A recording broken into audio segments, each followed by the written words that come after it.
ठीक है इस बड़ा सोना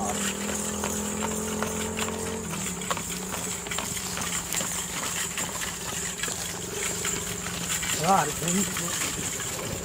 सॉरी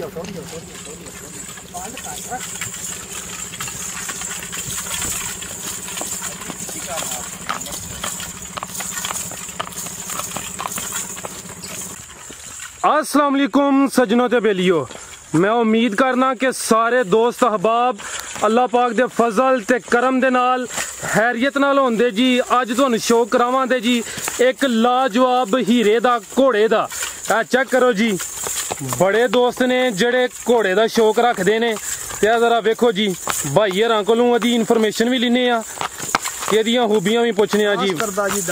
माशाअल्लाह जी, सोहनी चीज है जी।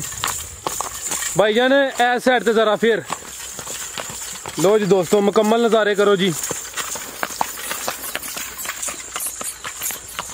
जी अस्सलाम वालेकुम। सलाम करो जी। वालेकुम सलाम। भाईजान की हाल है, ठीक हो जी? शुक्र है अल्लाह दा जी। बोलना उच्ची है माशाल्लाह, बड़ी हाइट ते तुसी बैठे हो, मैनू पिछे होके खलोना पैना है ते आवाज जरा क्लियर आई है। जनाब दा की नाम है? जी अंसर खान नाम है। अंसर खान साहब किस इलाके तो तलक है? जी चक नंबर 15 शुमाली जिला सरगोदा तहसील बलवाल जी। ठीक है।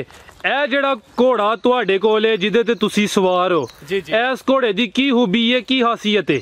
ए सर नेज़ाबाजी भी करदा जी, डांस भी करदा ते सवारी भी बहुत अच्छी करदा। ठीक है जी। ते जस्ट शौक ही कराना है या कि अगर कोई दोस्त इनू खरीदना चाहे ते सेल कर दो दे?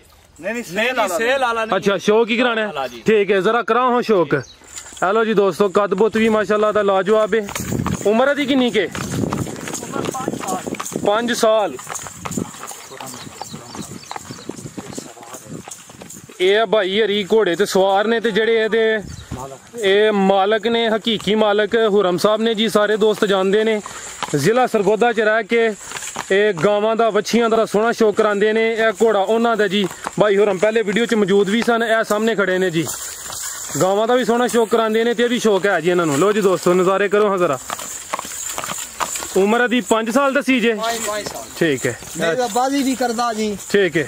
किला भी पटदा मसली ओ नेज़ाबाजी वाला, उस तो बाद डांस भी करदा। ढोल शोल कोनी, ढोल होवे ते फिर नेज़ाबाजी करदा। ते नस्ल दी केड़ी है? एदी नस्ल है अपना जी देसी।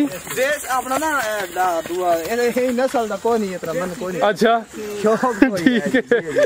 नहीं चीज तुसी सोहनी लई है। उम्र दी 5 साल है जी। जी भाईजान लेके आओ जी, ए चेक करो जी। वेखो हाँ पूरा माहौल बनाया जी घोड़े ने।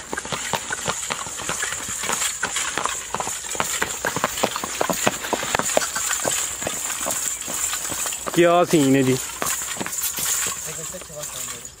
एक चक्कर भाई और लवा दो बस। लो जी दोस्तों नज़ारे करो जी, ये शौक करवा रहे हैं जी थानू। उम्र घोड़े दी है जी 5 साल है।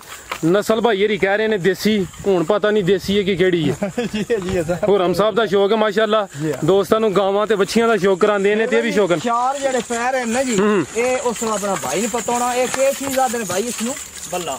बल्ला 4 पैर चवे तुचे ने, सफेद ने चवे, 4 पैर इनू बल्ला कहंदे ने। होर दे बारे च जेड़ी कोई गल होर है हमें कोई दसना कुल्ला रंग है इसदा। ठीक है। होर दे बारे च कोई गल दसना चाहो?